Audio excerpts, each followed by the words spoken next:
देखिए,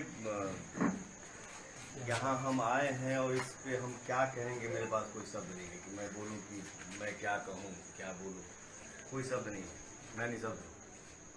जिस तरह से ये कांड हुआ, ये तो कहीं भोजपुरी इंडस्ट्री पे हमला भी है। ये तो हम लोग सपने में भी नहीं सोचे थे, क्योंकि वो जितनी वो अंदर से मजबूत थी, जितनी बोल्ड थी, इतना हंसी मजाक करना, खुश रहना, मस्त भाव में रहना, वो लड़की मतलब ये कदम मतलब अभी भी हम लोगों को मतलब कल्पना भी नहीं कर सकते हैं कि मतलब वो लड़की इस टाइप का कदम उठा सकती है।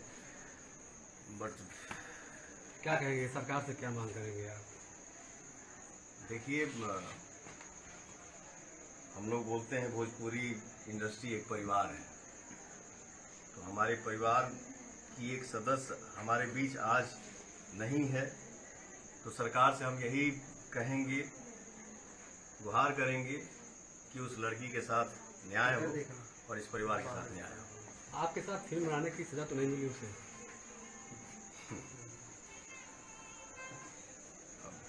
नो कमेंट्स इस पे। चलिए, सब बातें हम ये लोग सब ना आज करें। बाद की बातें हैं, अभी कुछ नहीं। आइए